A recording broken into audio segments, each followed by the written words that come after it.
안녕하십니까. 조선일보 경제부의 박사기자 방현철입니다. 이 시간은 받으면 많이 버는 방현철 박사의 머니머니입니다. 투자전략 전문가, 자산운용 전문가, 그리고 증권가의 고수들을 모시는 시간입니다. 오늘은 그로스힐 자산운용의 김태용 대표님 모시고 얘기를 나눠보도록 하겠습니다.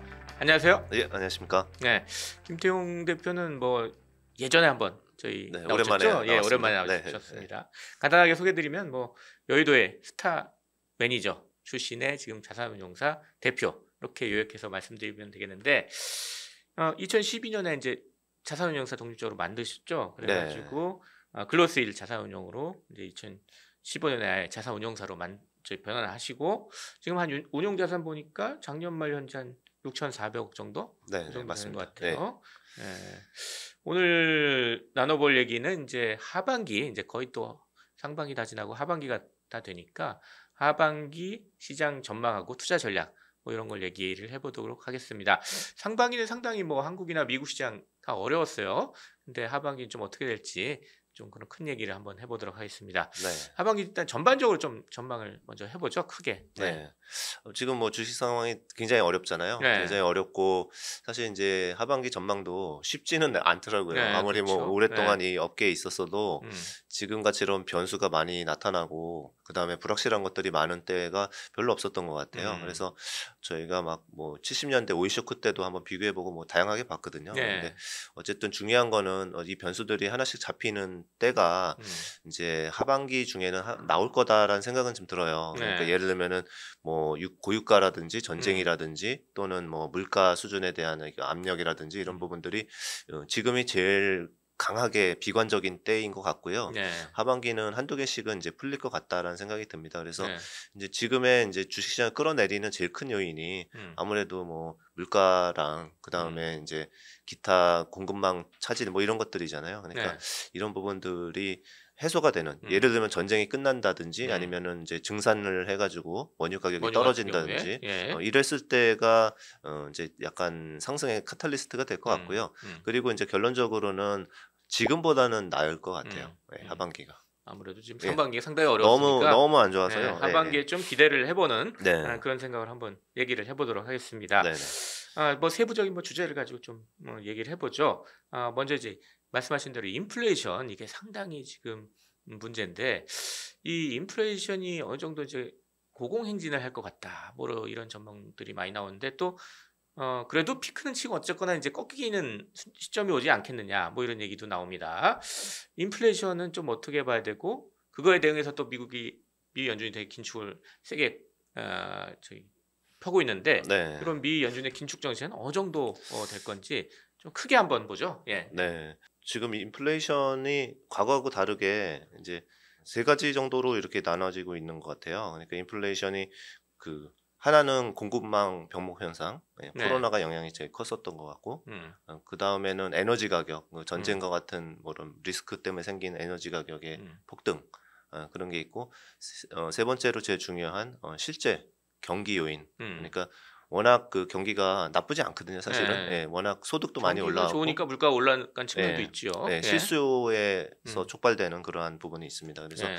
이 세 가지를 이렇게 분리해서 음. 어떤 것부터 잡힐 수 있을까 이렇게 한번 예상을 해보거든요. 네. 그런데 일단은 첫 번째 공급망 요인들은 차차 풀려가는 것 같아요. 네. 저희가 이제 공급망 지수를 뉴욕 연준에서 예. 최근에 만들어서 발표를 하더라고요. 그래서 저희가 우연히 찾았는데 보니까 이제 공급망 지수는 이제 고점 찍고 떨어지고는 있어요. 네. 그래서 그거는 차차 해소는 될 거다. 그런데 잘 모르겠는 거는 이제 에너지 가격이 언제 떨어질지 잘 모르겠고요.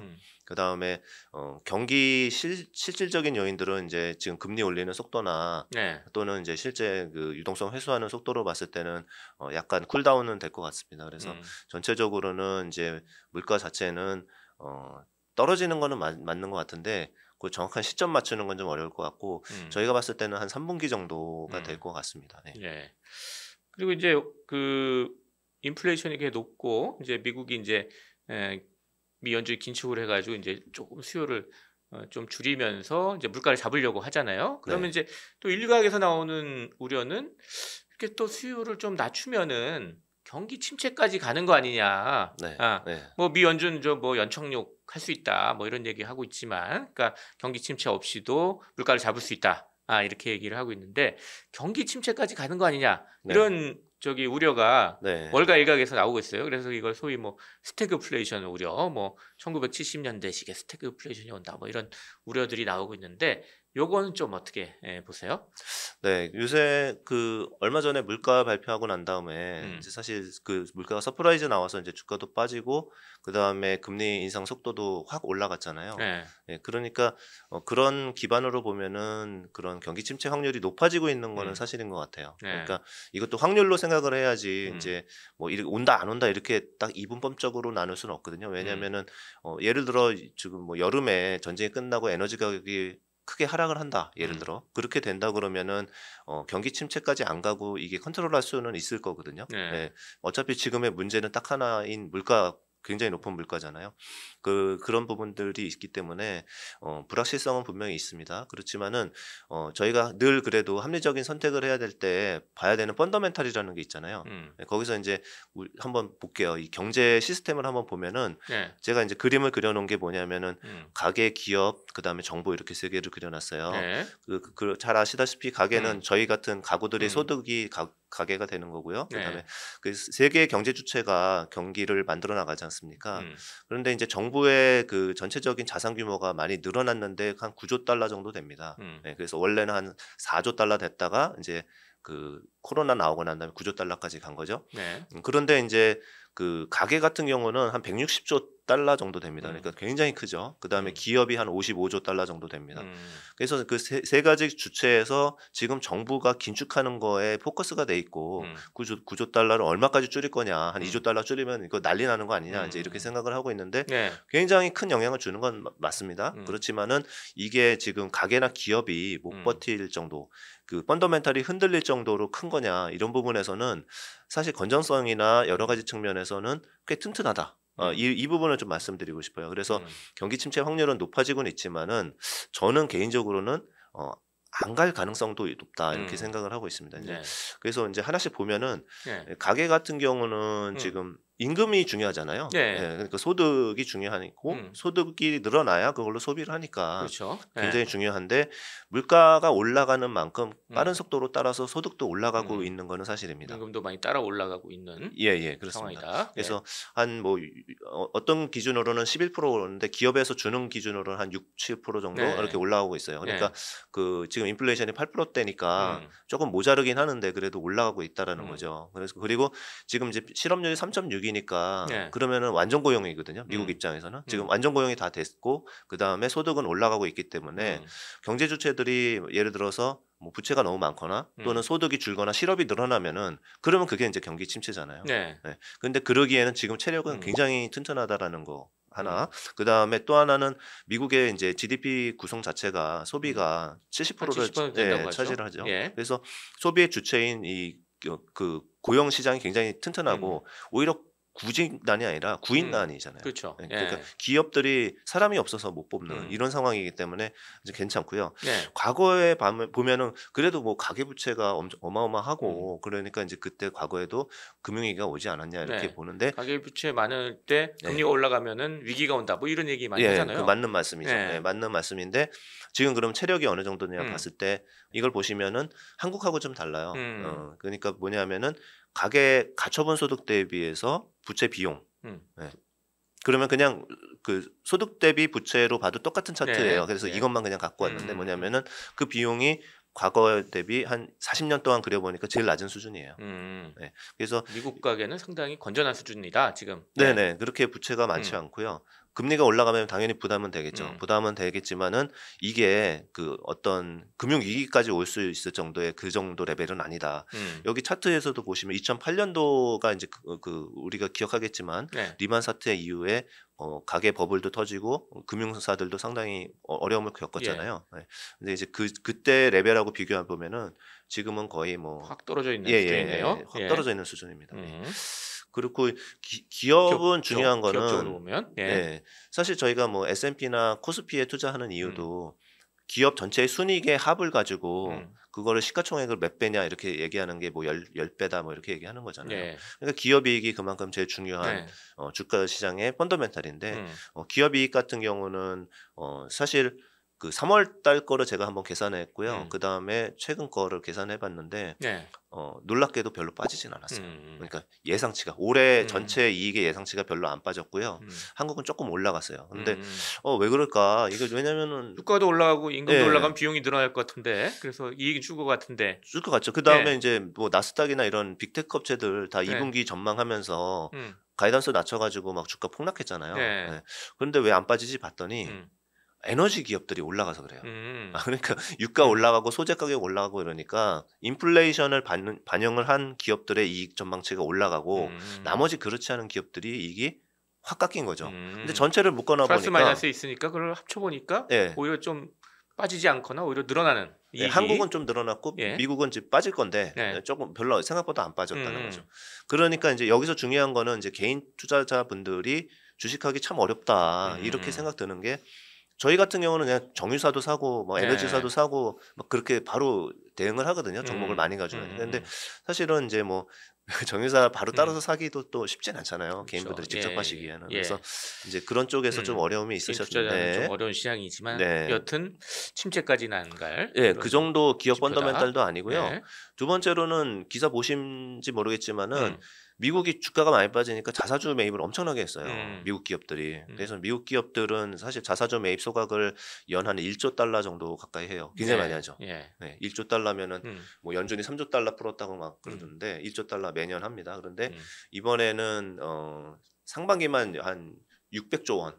그 정도 그러니까 꽤 많이 한 거예요. 네. 네, 600조 원 넘게 지금 매입을 하고 있고요. 네. 올해는 한 1조 2천억 달러 이 정도까지 그 자사주 매입할 것 같아요. 그러니까 결과적으로는 기업이 돈이 많으니까 자사주 매입을 해서 ROE를 높이는 그런 역할을 할 수 있는 거고요. 기업 쪽도 괜찮다. 네. 건전성만 또 마무리해서 말씀드리면 예. 가계랑 비슷합니다. 기업의 부채 비율이 지금 역대급으로 낮은 상황입니다. 그래서 기업이 이자 때문에 도산하는 거나 이 정도 가기는 힘들다. 이렇게 말씀드리겠습니다. 그렇게 보면 경기 둔화 우려는 현재로서는 그다지 크지 않은 것 같다. 가능성은 점점 높아지고는 네. 있는데 그리고 이제 나빠지고는 있는데 1년 뒤에 바로 그렇게 뭐 공황이라든지 이 정도 레벨은 아니다. 체력이 좀 튼튼하다라는 네. 말씀입니다. 예. 그리고 이 아까 약간 예측하기 어렵다고 말씀을 하시겠지만 지정학적 리스크 네. 요건 어떻게 봐야 될까요? 뭐 약간 시나리오로 좀 봐야 될까요? 그러면? 그렇죠. 네. 예. 그 시나리오를 볼 때 저는 그런 생각이 들더라고요. 맨 처음에 러시아랑 우크라이나 전쟁했을 때 뭐 이렇게 길게 갈지도 잘 몰랐겠지만 예. 미국이나 이런 쪽에서는 사실은 우리는 러시아에서 원유 수입도 없고 그다음에 러시아 우크라이나 해서 전쟁할 때 미국이 그냥 멀찌감치 떨어져서 예를 들면 이제 유럽 국가들은 러시아에서 원유를 받고 가스관이 연결이 돼 있으니까 굉장히 큰 타격이잖아요. 그런데 미국은 별로 상관이 없었다는 거죠. 처음에는. 근데 이렇게 장기화되니까 유가가 100불 갔다가 110불 갔다 120불 넘어가니까 이제는 이제 굉장히 당황하고 있는 상황입니다. 미국도. 예. 그래서 중요한 거는 여기서 그냥 그래도 지정학적이라는 거는 알 수 없는 거라고 할 수도 있지만 그래도 확률을 좁혀 보면은 미국의 바이든 행정부가 지금 11월 달에 중간 선거가 있잖아요. 네. 우리나라 얼마 전에 지방 선거 한 정도의 그거보다 더 큰 중요한 선거인데 네. 지금 이제 역대급 지지율 하락세를 이어가고 있습니다. 그렇기 네. 때문에 그때 예를 들어서 국민들의 지지를 못 받으면은 굉장히 어려워지는 거거든요.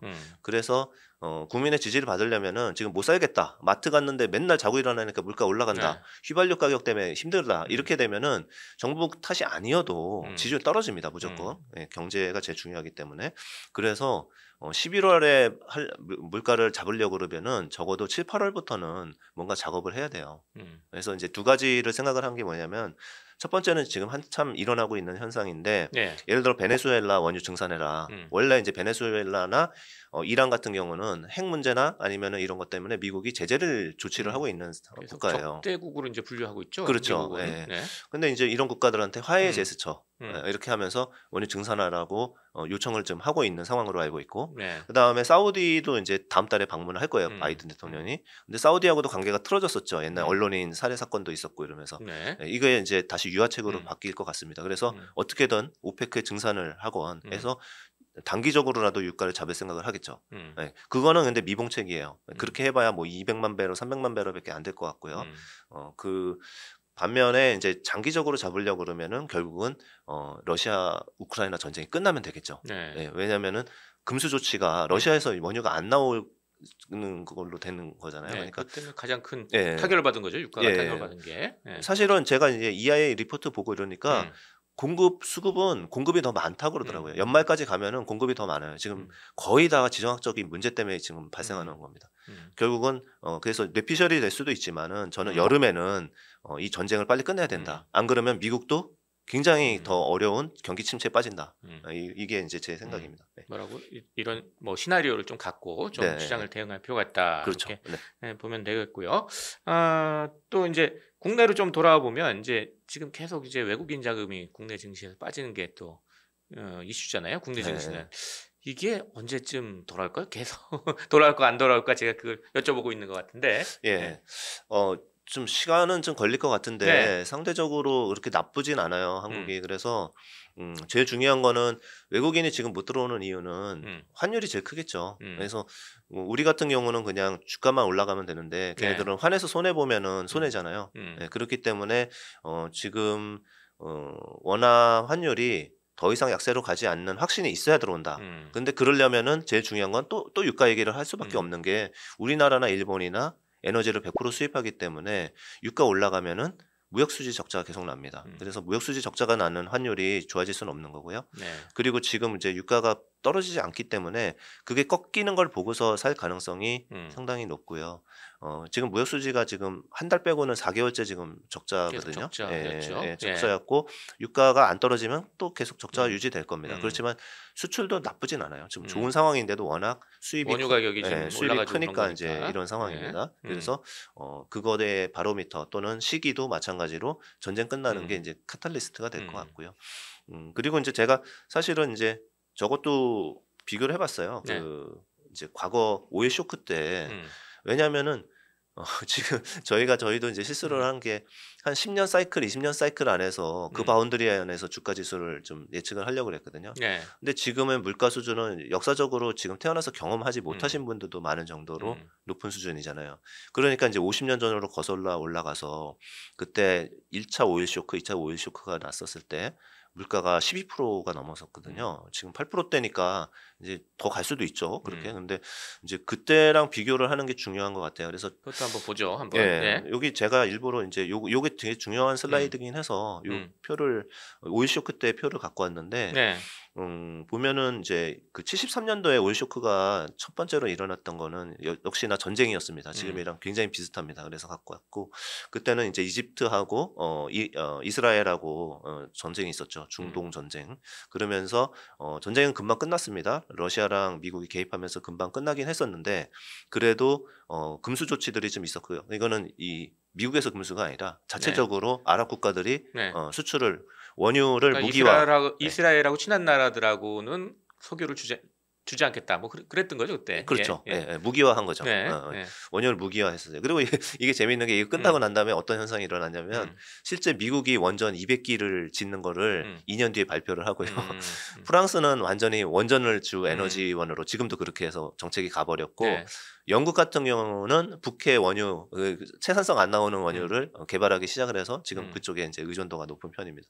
독일만 지금 아무것도 못한 상황이고요.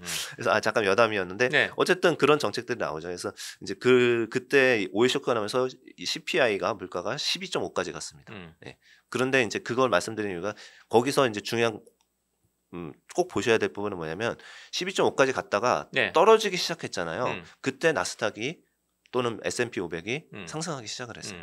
그러니까 그거는 지금도 똑같이 보실 수 있다라는 거예요. 그러니까 지금은 8.6까지 갔는데 뭐 2달 뒤에 볼 수 있겠죠. 이게 진짜 좀 2달 이렇게 페이크가 잠깐 이렇게 반등하는 게 아니라 이렇게 떨어지는 게 아니라 이렇게 꺾이는 게 보이고 그러한 지표들이 충분히 예측이 될 만한다. 이렇게 되면은 주가는 그때는 반등할 가능성이 높아요. 하반기에 가장 중요한 지표로 물가를 가장 중요하게 봐야 되겠네요. 너무 당연한 얘기지만 그 물가 그래도 사람들 되게 불안할 거잖아요. 그 예를 들면 그때 물가 조금 떨어진다 하더라도 또 금리 인상 속도 얘기하고 기업 실적 얘기하고 이럴 거거든요. 그런데 지금 이 정도 주가 빠진 상황에서는 이제 이 차트에서도 보시듯이 2차 오일 쇼크도 똑같았습니다. 더 물가 올라갔는데 물가가 꺾이는 게 보이고 난 다음 그 동시에 주가는 바로 반등을 꽤 했어요. 한 40% 정도 올랐습니다. 네. 이런 시장 전망 아래에서 그러면 하반기에 네. 어떤 투자 전략 아이디어를 좀 갖고 가는 게 좋을지 좀 정리해서 한번 말씀해 주시죠. 네. 하반기 투자 전략은 뭐 지금도 준비를 그렇게 해야 하긴 하지만은 네. 제가 볼 때는 그 경기가 나빠지고 있기 때문에 경기에 좀 둔감하거나 경기에 영향을 덜 받는 업종, 그다음에 또 하나는 물가가 올라가는데 자기네가 판매하는 것 자체가 가격을 저가해서 인플레이션을 그대로 수혜를 받을 수 있는 업종, 네. 이렇고 마지막으로는 기업 실적이 좋아지는데 그게 단기적인 게 아니라 장기적인 투자 사이클에 들어가서 좋아지는 업종, 이렇게 세 가지 정도가 그나마 이제 안전하게 갈 수 있는 것 같고요. 네. 그래서 마지막 이제 장기적으로 이제 투자 사이클에 있는 업종은 여러분들 다 아시고 뭐 많이 올라서 네. 뭐 팔았다 샀다 하실 수 있지만 2차 전지 소재 업종입니다. 그래서 네. 저는 뭐 이거를 뭐 지금 이제서 말씀드리는 게 아니라 한 2년 전부터 계속 또는 1년 전부터 계속 강조했던 업종인데 네. 2차 전지의 소재 업종들은 그 투자 사이클에 가장 강력하게 들어가 있고 3년 동안에 그 전체 그 생산 능력이 한 3배 정도 늘어납니다. 그리고 그게 다 전 세계 제일 큰 회사들이 준 오더를 가지고 증설을 하고 있고요. 네. 가격도 다 저가를 하고 있습니다. 그래서 그 원재료 올라간 거 다 저가하면서 계속 가고 있기 때문에 종목명을 말씀 안 드려셔도 네. 대표 업종들이 뭔지 아실 것 같아서 그쪽처럼 장기 수요가 있는 이런 거는 한 3년간은 좀 최소 2년간은 굉장히 안전하게 이제 갈 수 있는 업종이라고 생각하고요. 이제 두 번째로 이제 가격을 저가하고 있는 업종 같은 경우는 뭐 정유 업종도 될 수 있고 네. 그다음에 어떤 낙수 효과로 수혜를 보는 조선 업종도 될 수 있습니다. 왜냐하면 LNG선도 더 필요하고요. 그다음에 해운사들이 돈을 많이 벌었던 부분들이 발주로 나올 수도 있고 이런 부분 때문에 그런 업종들도 포함이 되지만 또는 이제 음식료 업종 중에서 가격을 같이 올려주는 업종들이 있거든요. 그래서 그런 업종들, 뭐 주류 업종이라든지 이런 쪽들은 여전히 인플레이션에서 좀 피해갈 수 있는 이런 또한 경기 방어적이기도 한 이렇게 보시면 될 것 같습니다. 그리고 처음에 이제 세 가지 말씀드릴 때 처음에 말씀드린 게 뭐였죠? 경기 둔감한 거죠. 네. 그거는 이제 제가 보기에는 이제 엔터테인먼트 업종 같은 건데 엔터테인먼트 업종이 뭐 여러 개 있잖아요. 게임부터 해가지고 근데 미디어 엔터로 이제 좀 축약을 했으면 좋겠고 드라마 제작사도 빼고 그 거의 음원 관련한 거 가수들 이런 쪽들은 강력한 팬덤이라는 게 있어요. 그렇기 때문에 예를 들어 이제 팬클럽에 가입하신 분들은 BTS나 누가 이렇게 나오면은 NCT에 나오면은 밥을 한두 번 안 먹더라도 그 경기에 상관없이 앨범은 꼭 삽니다. 예. 그거는 이제 그 속성이 그렇고 한 번 인기가 그 한 번 자리를 잡으면은 곡이 별로 안 좋아도 한 5년 10년 가는 게 이쪽 산업의 특징입니다. 그렇기 때문에 경기에 좀 덜 민감하고 명품 업체들도 좀 그렇게 되겠죠. 뭐 이제 프랑스 명품 업체들. 네. 그 정도로 좀 요약을 해보겠습니다. 네. 예. 오늘 방현철 박사의 머니머니는 그로스힐 자산운용의 김태용 대표님과 함께 시장 전망과 투자 전략에 대해서 알아봤습니다. 자, 마지막으로 저희 시청자 구독자 여러분께 짧게 마무리 인사 부탁드리겠습니다. 네, 지금 뭐 시장이 굉장히 어렵고 지금 공포가 극에 달하고 있는 이런 상황인 것 같습니다. 그래서 이럴 때일수록 이제 철저하게 본인이 가지신 종목을 다시 보시고 그 다음에 여러 방법 중에서 이제 종목들을 자신 있는 핵심 우량주 정도 위주로 이렇게 좀 압축하는 이런 기회로 삼아서 장기 투자를 뭐 비자발적일 수도 있겠지만 그래도 장기 투자를 하시고 그런 우량주에 갖고 계신다 그러면은 저희는 뭐 한 2, 3년 길어도 뭐 2, 3년 안에는 꼭 다시 좋은 수익이 나올 거라고 생각합니다. 그래서 굉장히 저희도 어렵고 어려우시겠지만은 힘내 주셨으면 좋겠습니다. 네, 감사합니다. 지금까지 함께해 주신 크로스힐 자산운용의 김태용 대표 그리고 저는 조선일보 경제부의 박사기자 방현철이었습니다. 그럼 다음 시간에 또 뵙도록 하겠습니다. 감사합니다. 네, 감사합니다.